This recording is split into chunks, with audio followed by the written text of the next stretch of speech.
clase del grupo Tesoros del Cielo, y estamos gozosos de que Dios nos permite abrir su palabra libremente y estudiarla para llenar nuestro corazón de esa paz que vamos a estudiar ahora. Así que vamos a orar, a darle la bienvenida al Señor a este lugar, y inclinemos nuestros rostros en reverencia al Señor y cerremos nuestros ojos para no distraernos. Amado Padre Celestial, bendito sea tu nombre, Señor. Eres tan sublime, tan bello, Señor. Te damos gracias porque estás aquí entre nosotras, Señor, y nos bendices con tu palabra, con tu presencia, Señor.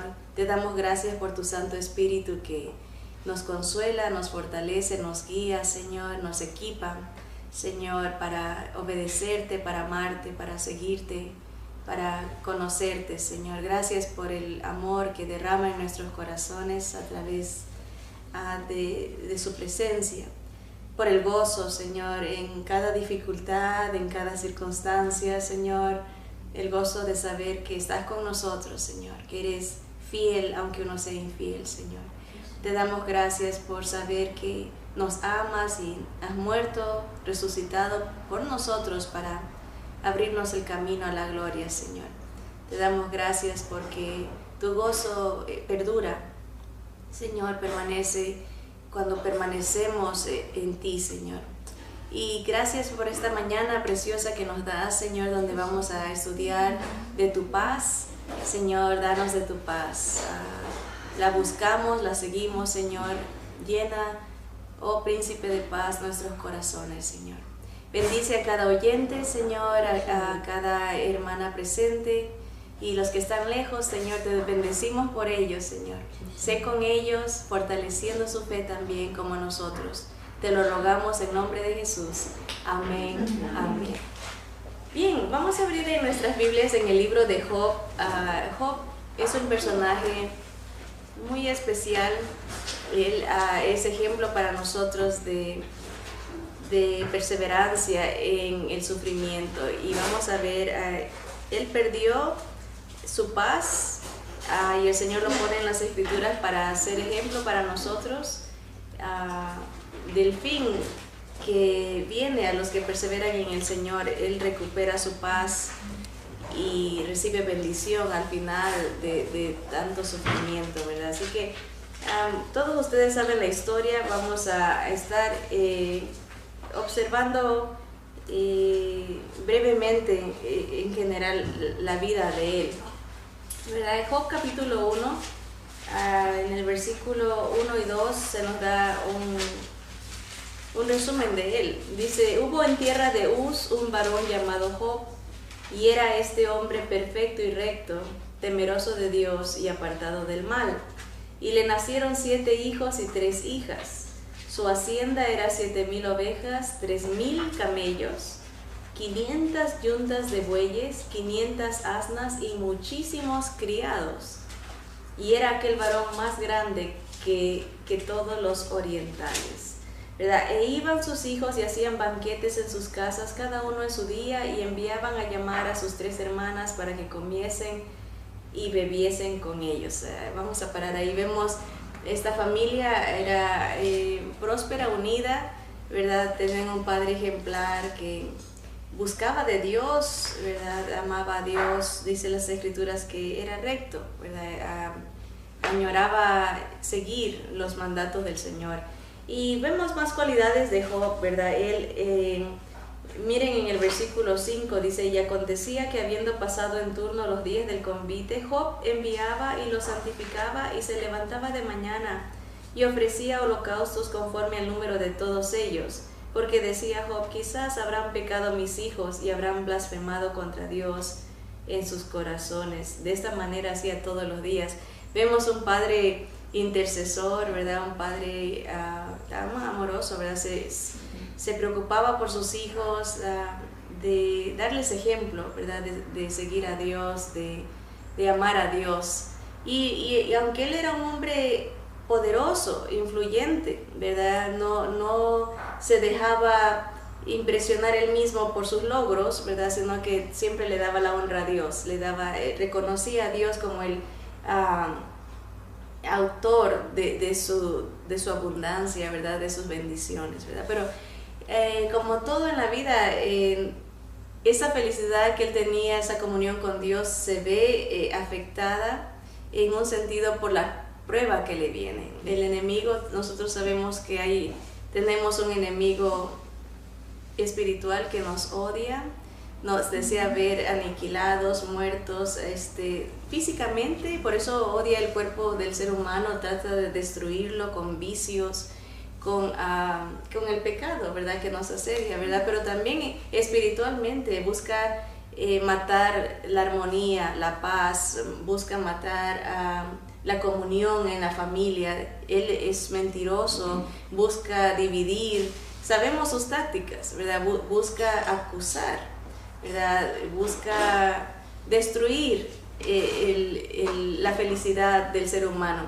¿verdad? Y este ser maligno se presenta ante Dios y acusa a Job. Dice: Job te ama por lo que le has dado, Job te sigue por lo que lo has prosperado. Quítale, a ver si te ama. Quítale lo que tiene y vamos a ver qué tanto te sigue, ¿verdad?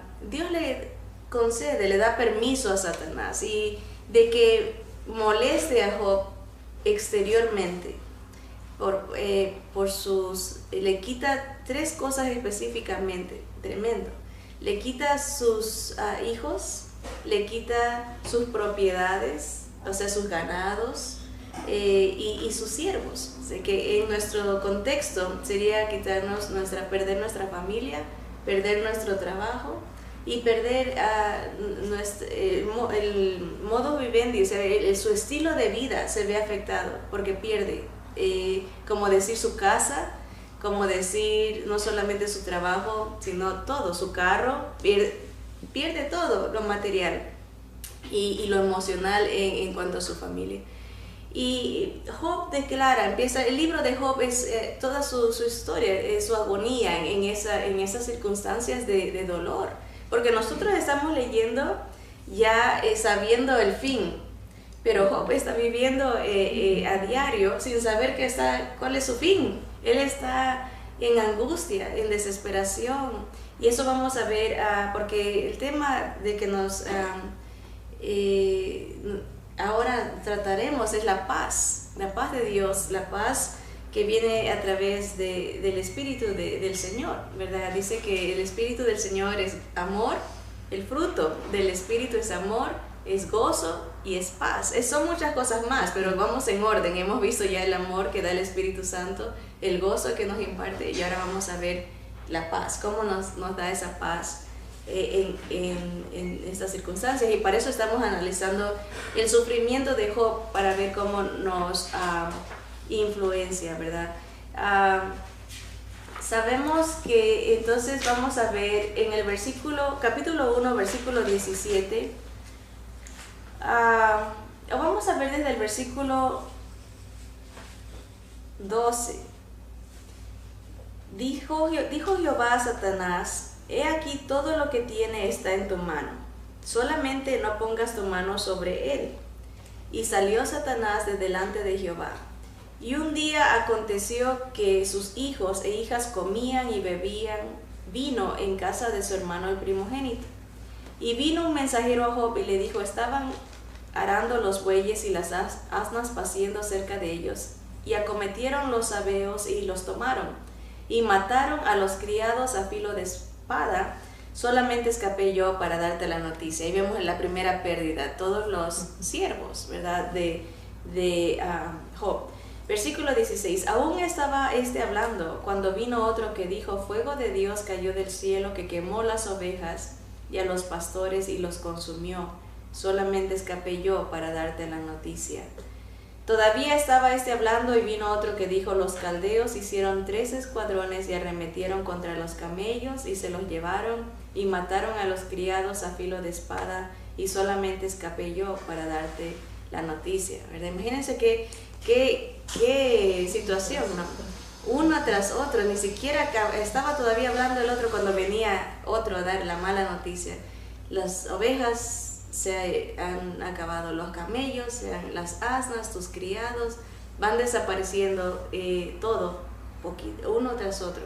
Y creo que aquí viene la peor de todas. En el versículo 18 dice: entre tanto que este hablaba, vino otro que dijo: tus hijos y tus hijas estaban comiendo y bebiendo vino en casa de su hermano el primogénito, y un gran viento vino del lado del desierto y azotó las 4 esquinas de la casa, la cual cayó sobre los jóvenes y murieron, y solamente escapé yo para darte la noticia.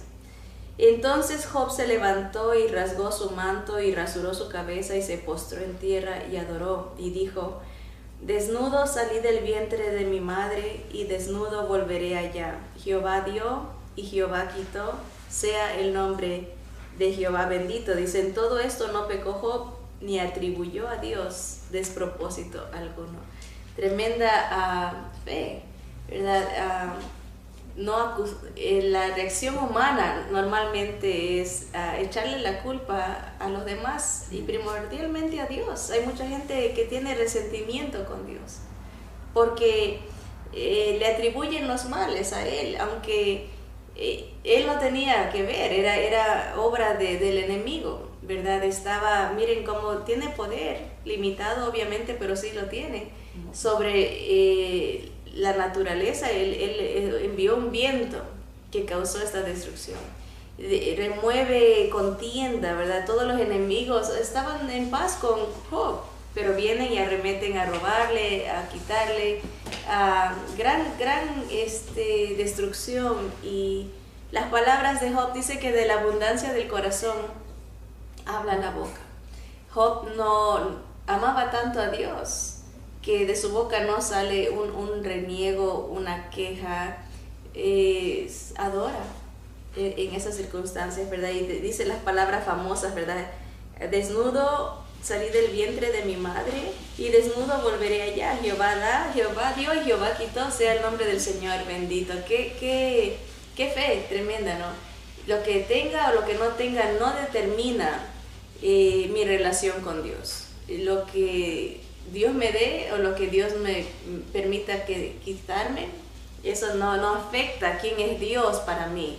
Eso no afecta mi amor por Él, está diciendo Él. Todo lo considero bendición, porque nada traje a este mundo y todo lo que tengo es ganancia en un sentido. Pero sigamos viendo su actitud. Como Él no reniega, el Señor presume de su fe ante el enemigo, ¿verdad? Qué bonito es que cuando un padre está orgulloso de su hijo, ¿verdad? Uno como padres siempre destaca a sus hijos, ¿no? Los logros que tuvieron, las calificaciones que sacaron, y el Señor presume, dijo: ¿ya vistes? Te dije, Él me ama, ¿verdad? Ya le quitaste todo y me sigue amando. Y Satanás dice: sí, porque no le he tocado su cuerpo. Todo lo que el hombre tiene lo da por su vida. Y como diciendo: sí, no valoró tanto lo material, pero espérate que toque su físico a ver si no reniega de ti.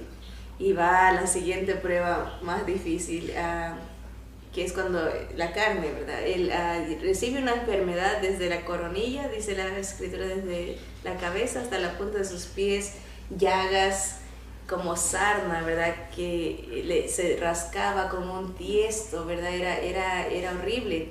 Y toda su presencia cambia, ¿verdad? El hombre no nos podemos imaginar, ¿verdad? A lo mejor elegante, él era un hombre de renombre, considerado por todos, tenía su estatus, ¿verdad? Y de repente ya tiene que raparse, ¿verdad? Siempre los orientales, ¿no? Es símbolo de señoría, ¿verdad? Las barbas largas, así como de presencia, ¿no? Y él tiene que, por tristeza, se rapa, todo, ¿no? Nadie lo reconocía y la enfermedad le ataca.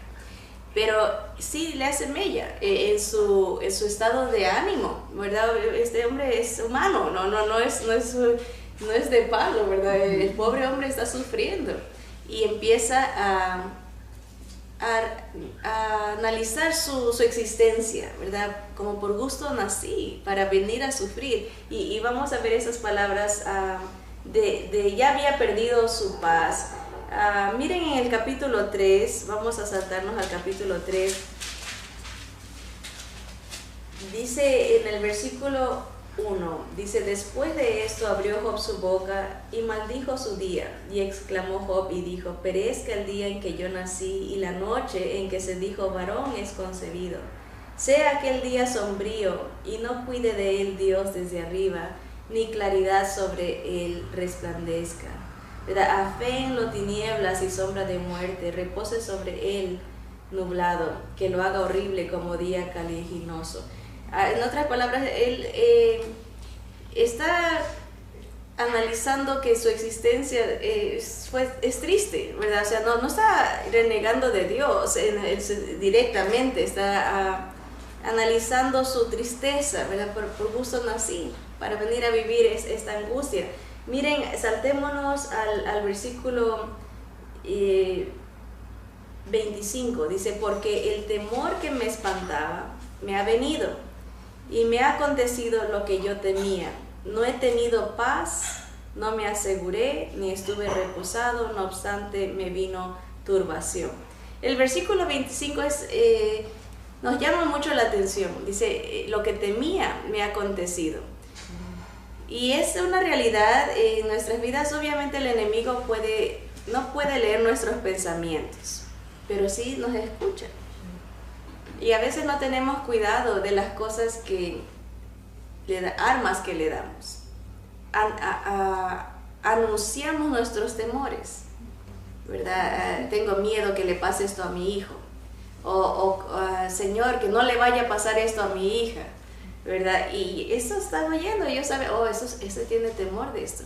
Vamos por ese lado a molestarle, porque sabe que eso nos va a doler, ¿verdad? Uno anuncia el talón de Aquiles, el área donde lo pueden afectar, ¿verdad? Y como algo interesante, por lo general, lo que uno anuncia que tiene miedo, eso le acontece, y eso dice Job, lo que temía. Seguramente él oraba y decía, no, ¿verdad? Que nunca me falten mis hijos, ¿verdad? Que no me quede solo. Hay mucha gente que tiene temor a la soledad, ¿verdad?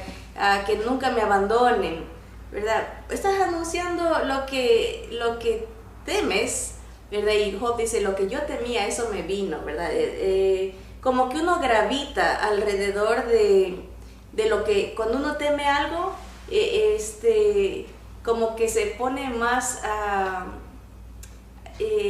¿cuál es la palabra? Es como más susceptible a que eso suceda, porque lo está anticipando de cierta manera.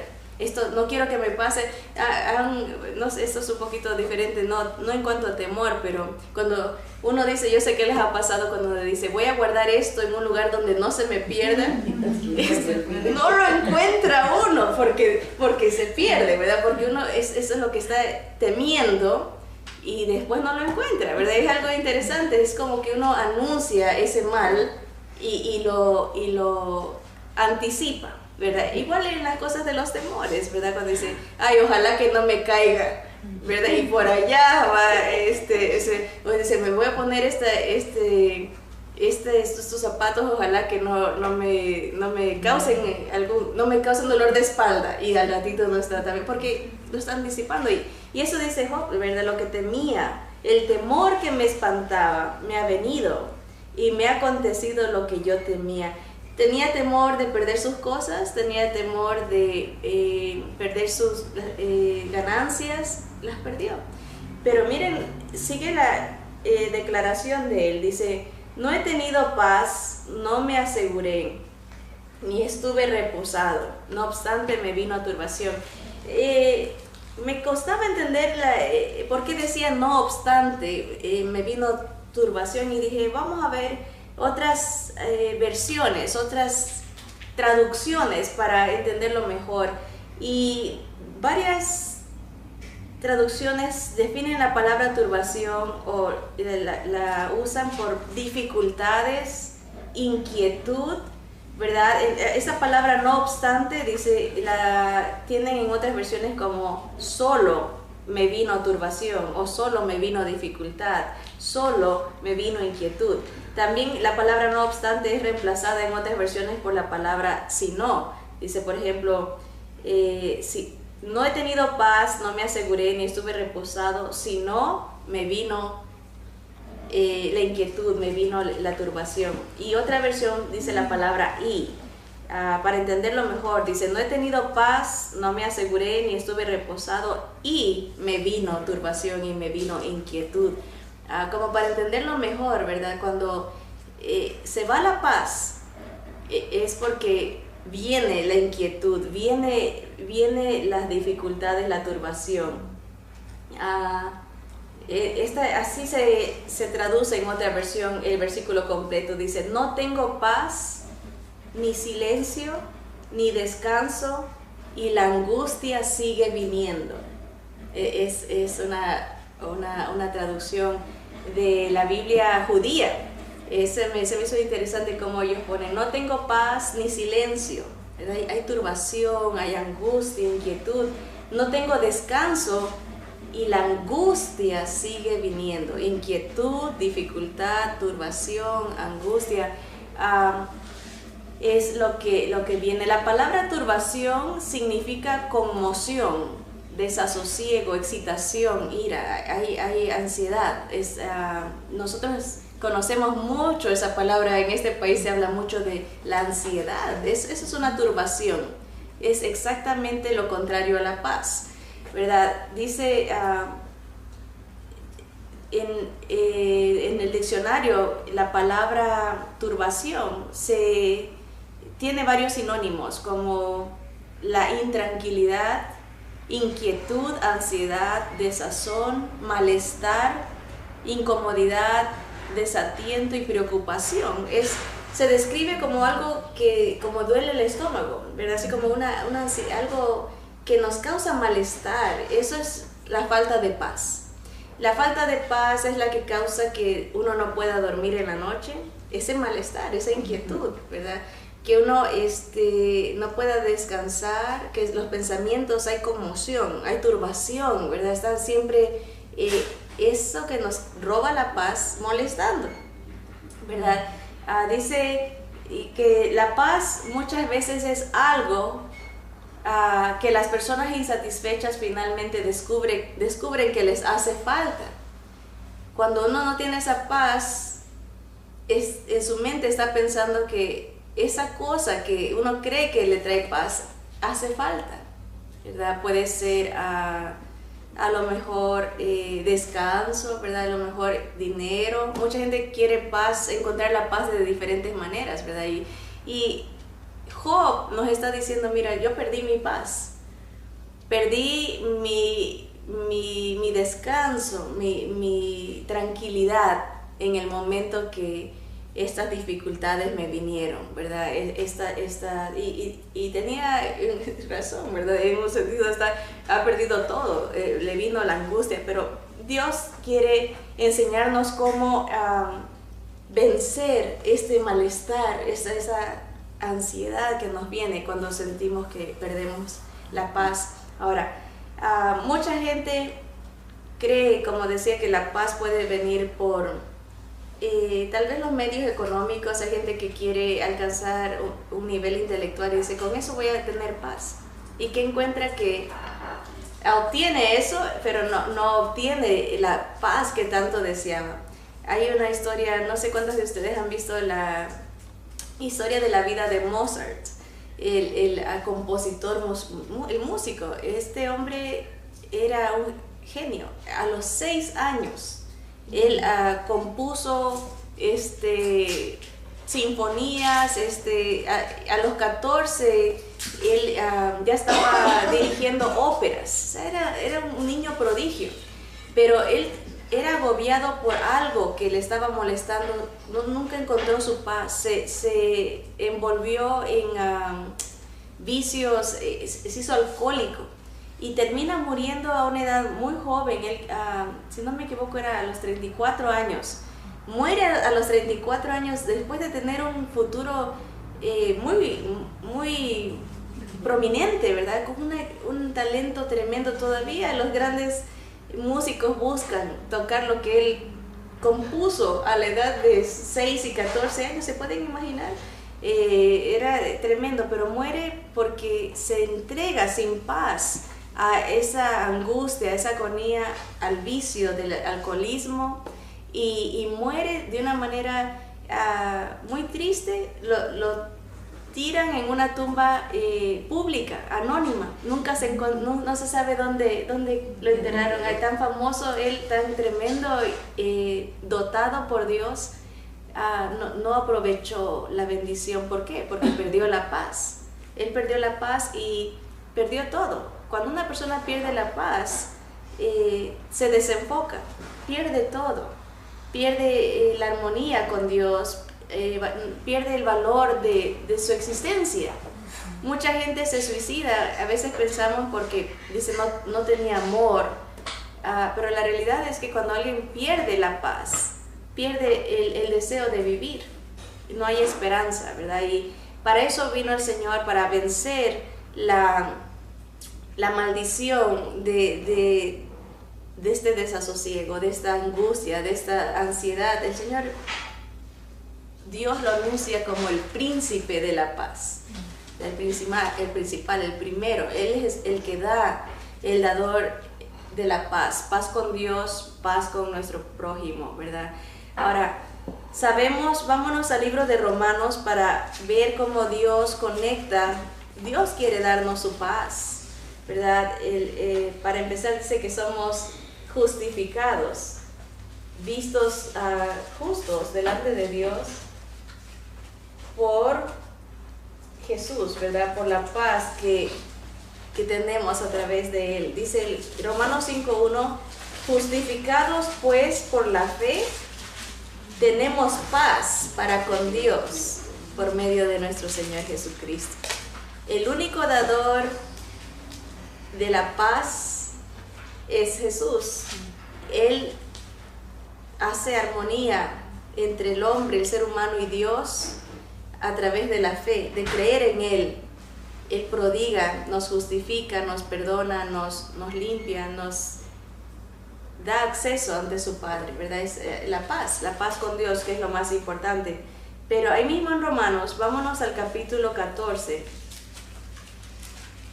Romanos 14, versículo 17. Romanos 14, 17 dice: porque el reino de Dios no es comida ni bebida, sino 3 cosas. El reino de Dios dice justicia, paz y gozo en el Espíritu Santo. Este no es el único versículo que junta el gozo y la paz. Ese es uno de los que encontramos, ¿verdad? El reino de Dios es justicia, gozo, paz y gozo. Justicia, paz y gozo. Ahora, es importante entender el contexto de esta enseñanza de aquí de Romanos. Pablo está escribiendo esta carta a los cristianos que estaban en Roma, eran hermanos prominentes, tenían influencia, tenían dinero, ¿verdad? Estaban en Roma, que era donde vivía el emperador, ¿verdad? El romano, el César. Así que se están convirtiendo, pero como siempre entra el legalismo a la iglesia. Aquí muchos hermanos que venían de trasfondos judíos, estos eran gentiles, no eran judíos, se les están imponiendo, no tienen que comer ciertas comidas, tienen que guardar ciertos días, tienen que hacer estas prácticas. Y Pablo en el contexto le dice, mira, la verdad es que el reino de los cielos no es que comes o que no comes, qué día obedeces o qué día haces algo especial para Dios. Dice, los débiles se fijan en esas cosas. Miren en el versículo 1 del capítulo 14. Dice, recibid al débil en la fe, pero no para contender sobre opiniones, porque uno cree que se ha de comer de todo, otro que es débil come legumbres. O sea, como diciendo, hay gente que se fija mucho en lo que no debes de hacer o lo que sí debes de hacer. Esos son hermanos débiles, dice, pero no vamos a contender con ellos. Dice el versículo 3, el que come no menosprecie al que no come, Y el que no come, no juzgue al que come, porque Dios le ha recibido. Aquí vemos dos pecados. Uno, el de menospreciar, hacer de menos. El que come no debe de hacer de menos al que se trata de cuidar en ciertas áreas. Y el que se cuida en ciertas áreas visibles, no juzgue al que come, ¿verdad? Hablando de prácticas judías, ¿verdad? El judío no comía puerco, el gentil le gustan las carnitas, ¿verdad? Entonces el judío cristiano decía, mira, ese como come con chile y con sus taquitos de, ¿verdad? O el hornado, ¿verdad? Se come, lo criticaba, lo juzgaba, no es espiritual, mira lo que está comiendo. Y el que comía decía, que no es espiritual, lo menospreciaba, ¿verdad? Dice, son dos pecados, ¿no? El uno no menosprecie al que no come, y el que no come no juzgue al que come. Y así vemos cómo Pablo va conectando, ¿verdad? Ahí, miren en el versículo 5, dice, uno hace diferencia entre día y día, otro juzga iguales todos los días. Cada uno esté plenamente convencido en su propia mente. El que hace caso del día lo hace para el Señor, y el que no hace caso del día para el Señor no lo hace. El que come para el Señor come porque da gracias a Dios, y el que no come para el Señor no come y da gracias a Dios. Porque ninguno de vosotros vive para sí y ninguno muere para sí. Pues si vivimos, para el Señor vivimos, y si morimos, para el Señor morimos. Así pues, sea que vivamos o que muramos, del Señor somos, ¿verdad? Como diciendo, no se hagan problema, ¿verdad? Todo lo que tenemos viene de Dios. Si quieres comer, come, si no, no comas, pero no le hagas problema al otro. Porque, ¿a dónde queremos llegar? Estamos hablando de la paz. La paz se nos quita en el momento que hay imposiciones legalistas en nuestras vidas. Porque llega un momento en que ya no se hacen las cosas, como dice Pablo, vivir para el Señor o morir para el Señor, sino que se está viviendo para otros. ¿Qué me van a decir si hago esto? ¿Qué no me van a decir si hago aquello?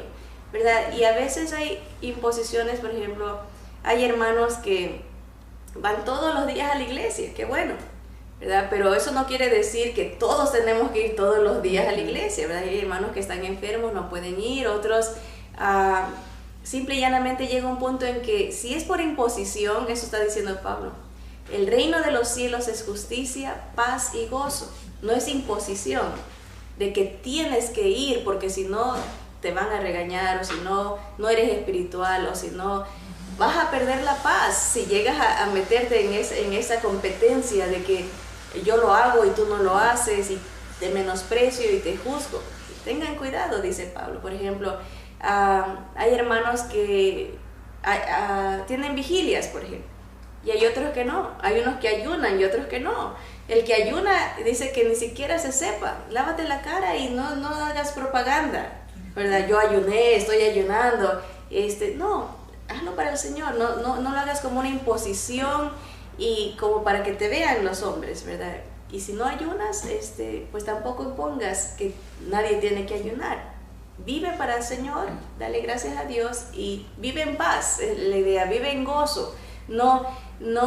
El hecho de estar juzgando e imponiendo ciertas prácticas causa inquietud, ansiedad. No hay gozo en ese estilo de vida. Y miren, en el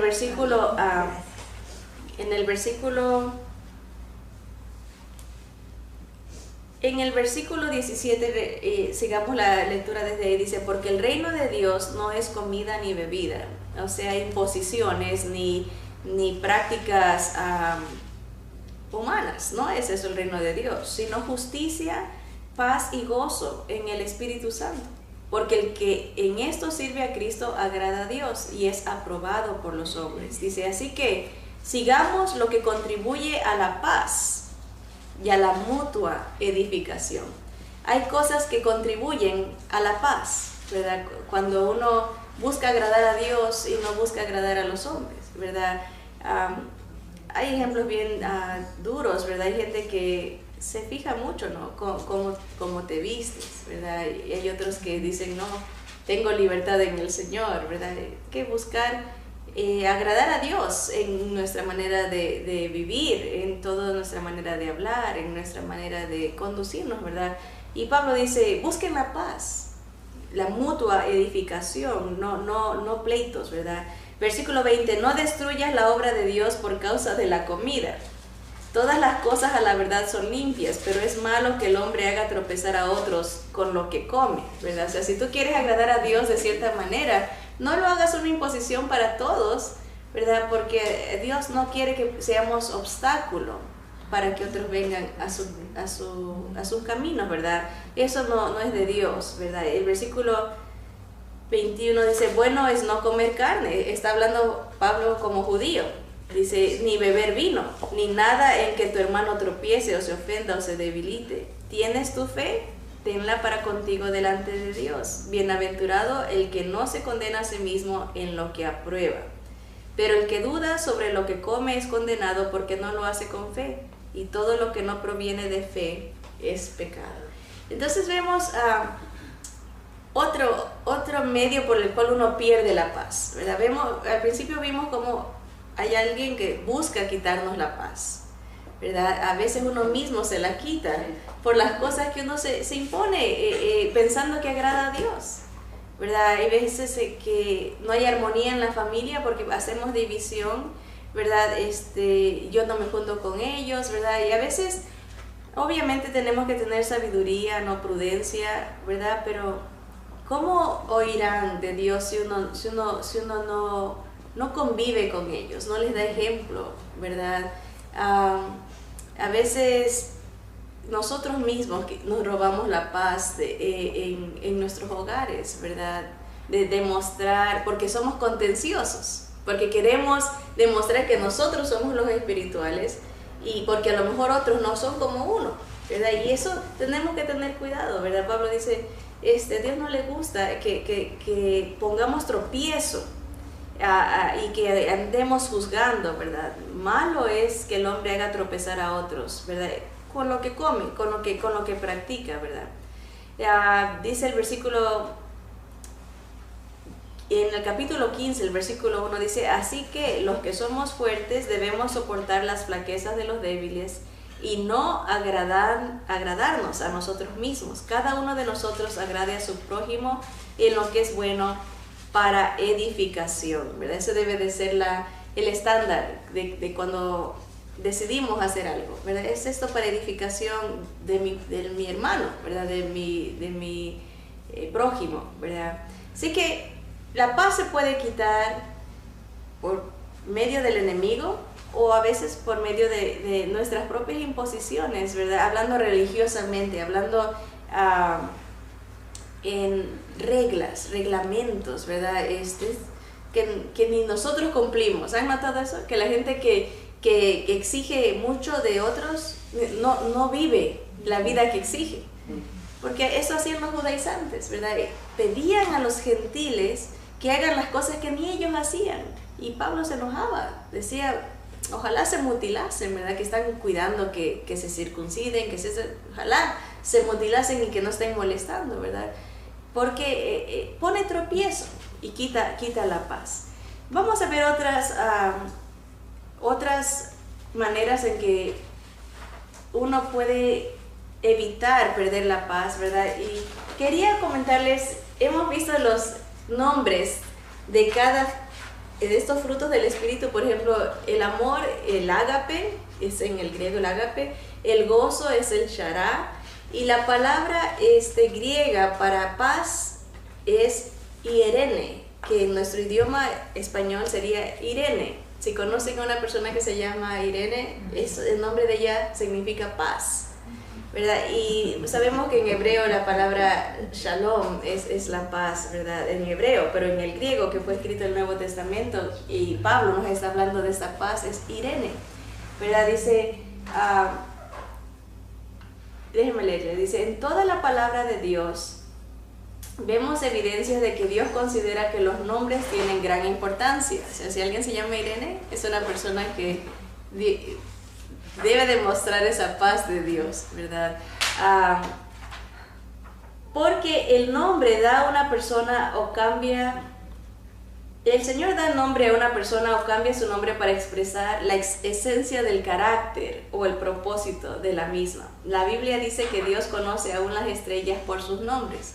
Dios es un Dios personal, ¿verdad? Y por alguna razón inspiró y guió a nuestros padres que nos pongan los nombres que tenemos, ¿verdad? Nombres que influencien en nuestro carácter, ¿verdad? A lo mejor nuestro destino, lo que vamos a hacer en la vida. Y obviamente fue importante los nombres que le dio a su hijo. Si pone nombre a las estrellas que nosotros no podemos contar, las conoce por nombre, cuánto más especial el nombre del Hijo de Dios, ¿verdad? Y vamos a ver algunos de sus nombres en el libro de Isaías, capítulo 9, se nos da nombres de Dios. Y aquí vamos a ver, por lo menos ya hemos visto dos maneras en que se pierde la paz, por culpa del enemigo y también por culpa de uno, ¿no? Y aquí viene la respuesta a esa pérdida de paz. Isaías 9:6 es un versículo muy conocido, muy famoso, especialmente en Navidad se lo usa mucho.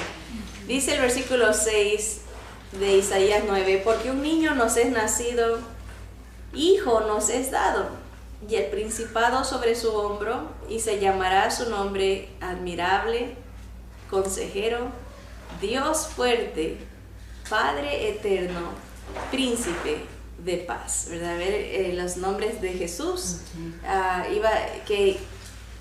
que nos hablan de sus atributos, ¿verdad? Un Dios fuerte, un Dios sabio, ¿verdad? Es un consejero, es maravilloso, es admirable, ¿verdad? Es un príncipe, es el primero que trae la paz, es el origen de la paz, ¿verdad? Ahora, hay un contraste. Al Señor le gusta enseñarnos a través de la comparación y el contraste. Aquí vemos que se nos presenta a Jesús como el príncipe de paz, pero Jesús dijo que Él dijo: no penséis que yo he venido a traer paz, sino que he venido a traer espada. Entonces uno dice: oye, ¿qué pasó? Eso no es, de verdad, hay una aparente contradicción ahí, pero siempre que se encuentren con comparaciones así, contrastes así, es una manera que el Señor nos está animando a que estudiemos más, que encontremos la explicación de esa aparente contradicción. Y es bonito cuando uno lo estudia más profundamente porque conoce mejor a Dios. Ahora, cuando el Señor dice en Mateo 10, eso es lo que Él dijo, en Mateo 10, versículo 32, que Él iba a poner espada. Mateo 10, capítulo 10, versículo 32, dice en adelante, dice: a cualquiera pues que me confiese delante de los hombres, yo también le confesaré delante de mi Padre que está en los cielos. Y a cualquiera que me niegue delante de los hombres, yo también le negaré delante de mi Padre que está en los cielos. No penséis que he venido para traer paz a la tierra. No he venido para traer paz, sino espada. Porque he venido para poner en disensión al hombre contra su padre, y a la hija contra su madre, y a la nuera contra su suegra. Y los enemigos del hombre serán los de su casa. El que ama a padre o madre más que a mí, no es digno de mí. El que ama a hijo o hija más que a mí, no es digno de mí. Y el que no toma su cruz y sigue en pos de mí, no es digno de mí. El que halla su vida la perderá, y el que pierde su vida por causa de mí la hallará. El que a vosotros recibe, a mí me recibe, y el que me recibe a mí, recibe al que me envió. El que recibe a un profeta por cuanto es profeta, recompensa de profeta recibirá. Y el que recibe a un justo por cuanto es justo, recompensa de justo recibirá. Y cualquiera que dé a uno de estos pequeñitos un vaso de agua fría, solamente por cuanto es discípulo, de cierto os digo que no perderá su recompensa. Que ese es el contexto general de lo que el Señor está diciendo. Yo no he venido a traer paz. Entonces, ¿qué quiso decir Él con esto? La palabra clave la encontramos en el versículo 34. Dice, en la última palabra que en nuestra traducción se escribe espada. Dice: no penséis que he venido para traer paz a la tierra. No he venido para traer paz, sino espada. Esa palabra espada es la palabra griega en español se escribe machaira, pero se pronuncia la macaira. Eso era como una daga, un cuchillo específico, más o menos de este porte, que lo usaban los soldados romanos. Obviamente tenían su espada, la grandota, que a veces uno piensa, dice que la palabra de Dios es la espada del Espíritu, ¿verdad? Y yo me imaginaba una espadota, ¿verdad? Así de esas que los romanos, los soldados tenían la espada grandota. Dice que para calmar las turbas, sacaban esa espada que no era la macaira y la daban vuelta así de tal manera como un helicóptero, que las turbas rápido se esparcían, porque el que alcanzaba, las cabezas volaban. Esa era una espada larga que ellos normalmente la tenían, ¿no? Pero la macaira era una daga chiquita, dice que más o menos como de 6 pulgadas. Esa daga era específica. Cuando el soldado romano luchaba, cuerpo a cuerpo, no sacaba la grandota, sino la macaira. Dice que eran entrenados específicamente para dar en los puntos mortales al corazón. Sabían, la macaira dice que tiene un puño, que la metían de tal manera que el puño quedaba pegado a la piel. O sea, la sabían usar de tal manera específica que mataban al enemigo inmediatamente. Esa es la palabra que el Señor está usando aquí. Dice, yo he venido a traer macaira. Sabemos que la macaira para el cristiano es la espada del Espíritu. La palabra de Dios es específica. ¿Qué quiere decir eso? Cuando uno aprende la palabra, la puede usar para momentos específicos, pero tiene que saber usarla. Por ejemplo, si usted está con miedo, con temor y angustia, no va a abrir la palabra, la macaira, va a usar la macaira y va a decir, oh, y Judas se ahorcó, ¿verdad? Está usando la palabra, ¿verdad? Pero no, eso no es el uso apropiado. Está triste y va a leer, voy a leer Judas se ahorcó. Muchos hermanos dicen, voy a abrir cualquier lado.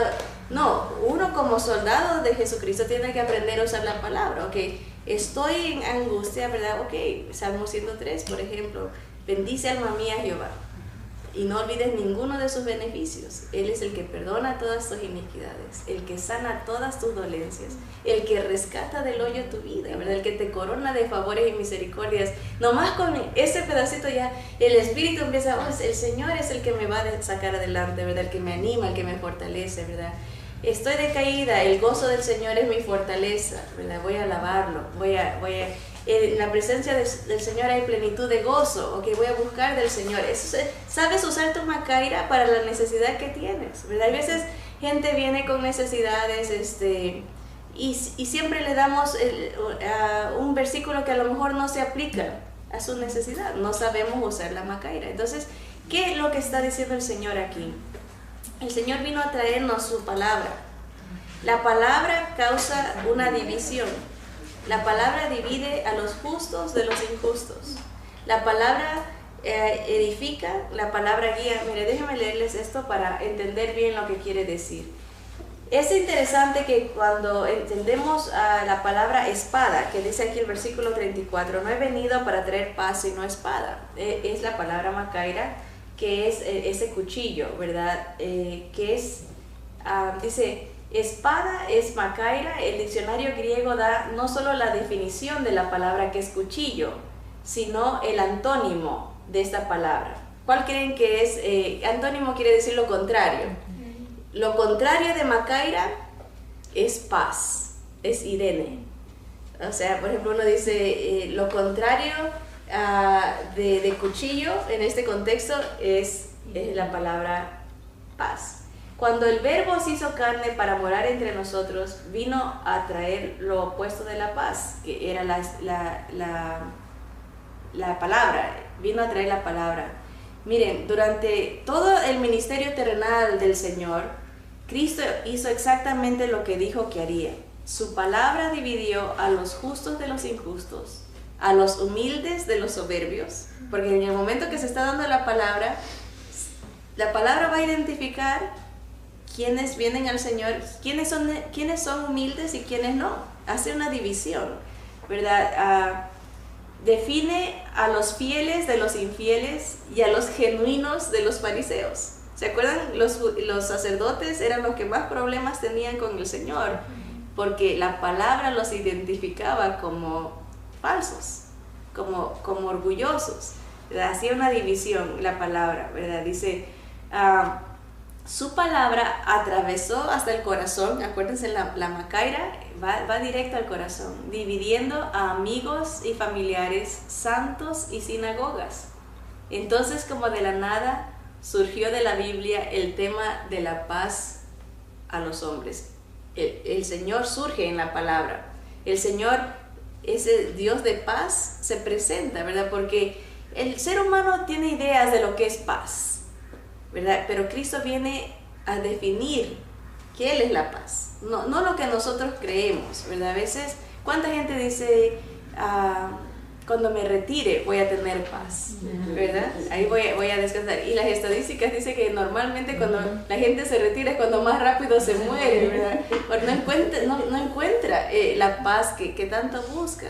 El Señor se define como la paz que le encontramos a través de su palabra, porque la palabra lo revela a Él, va directo al corazón y causa esa división, ¿no? Si uno sigue a Dios, encuentra la paz. El que no lo sigue, no la encuentra, ¿verdad?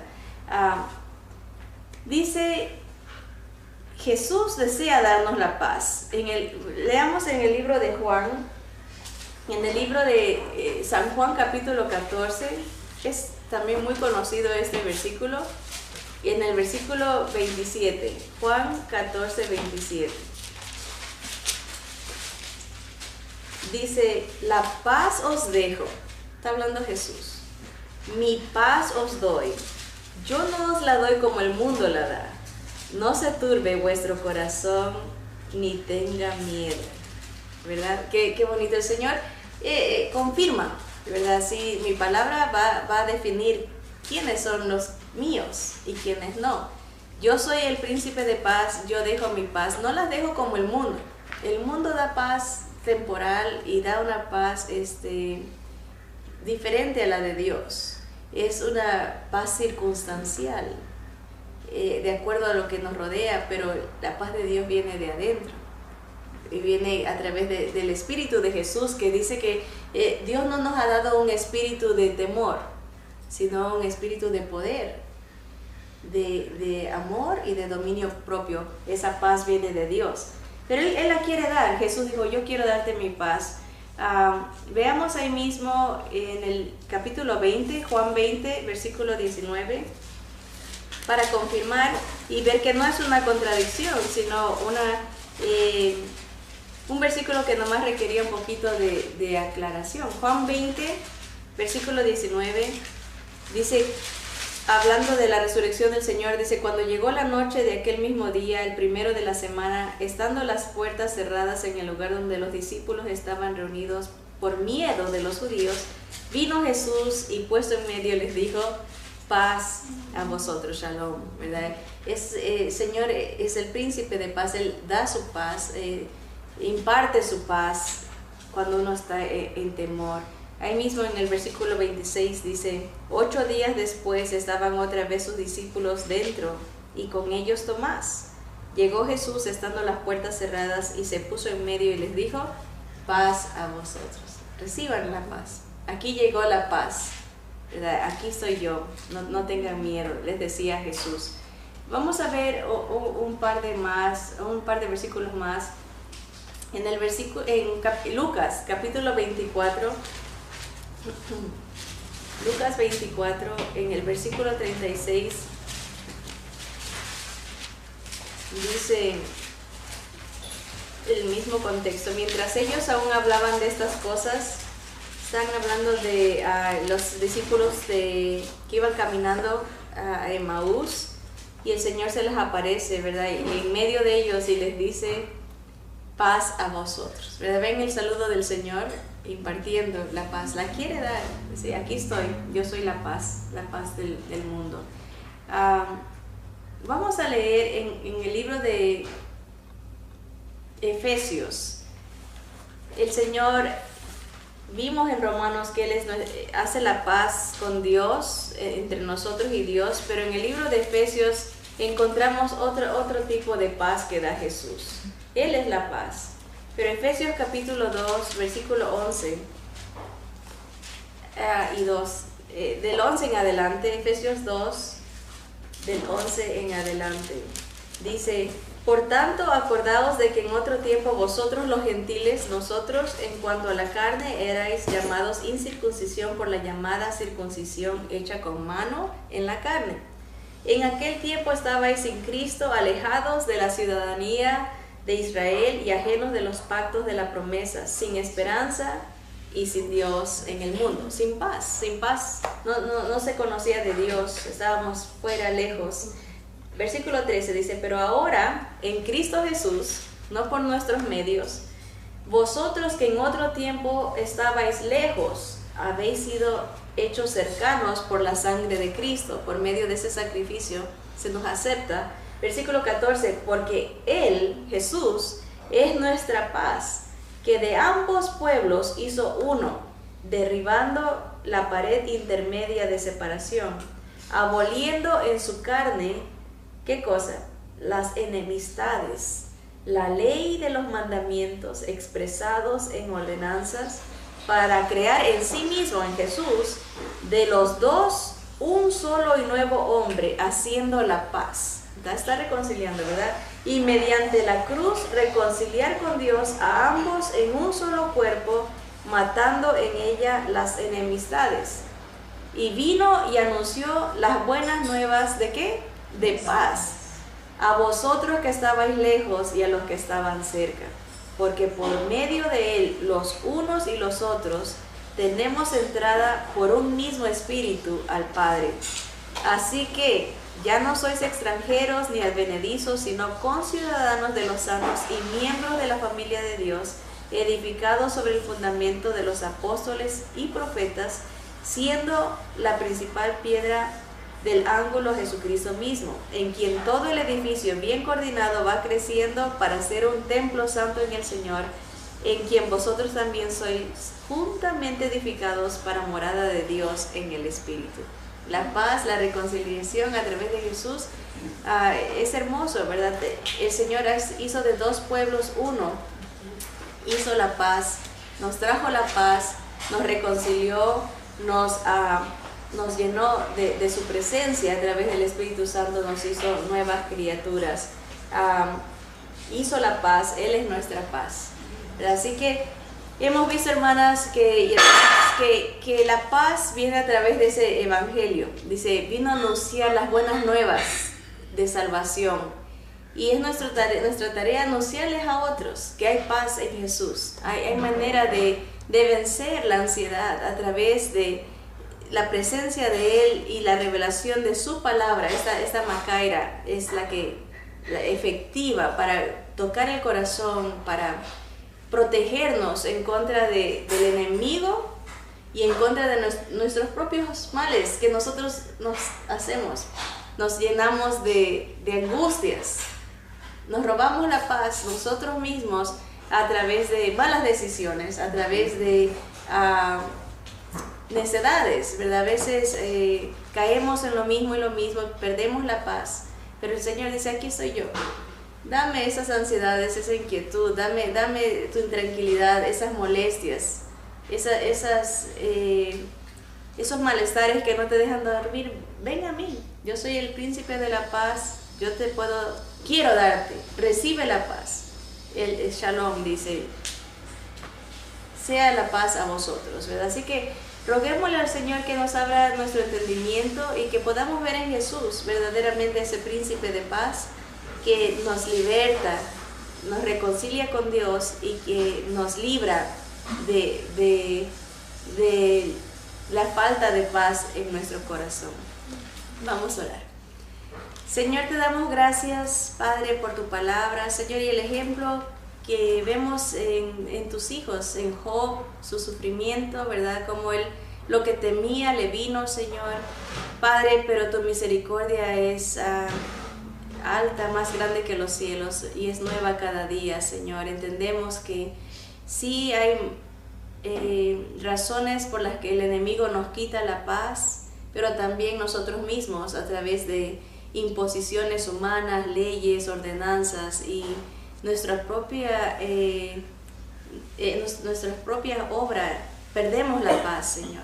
Te pedimos perdón por no vivir en la paz que tú nos has dado, Señor Jesús, y te rogamos que nos llenes de tu Espíritu, Señor, llénanos de tu palabra, ayúdanos, equípanos a ser buenos soldados que saben usar, como dice tu palabra, que trazan bien la palabra de verdad y aplican esa verdad a sus vidas para verdaderamente vivir en gozo y paz. Señor, ayúdanos a no menospreciar a otros, no juzgar a otros, para vivir en armonía, en edificación. Sabemos que tú eres el que divides, Señor, tú divides, tú eres el que sabes quién es tuyo y quién no, quién te ama, quién no, quién te sirve, quién no, quién es fiel y quién no, Señor. No es nuestro trabajo a juzgar, Señor. Ese es tu puesto, Señor. Te lo damos y reconocemos, Señor, que a nosotros mismos perdemos la paz por pecados que no dejamos, Señor, y te rogamos que nos abras la visión espiritual para obedecerte, Señor, y vivir en esa esperanza, en esa paz que nuestro Señor Jesús ya ganó por nosotros. Te bendecimos porque tú eres más poderoso que nuestro enemigo, Señor. En ti hay victoria. Esa cruz abolió, Señor, las ordenanzas, terminó con toda la maldición del pecado y de la muerte, Señor, y en ti tenemos esperanza, gozo, amor, Señor. A ti sea la gloria por siempre. Te bendecimos y adoramos en el nombre de Jesús. Amén. Amén. Que Dios les bendiga, hermanos.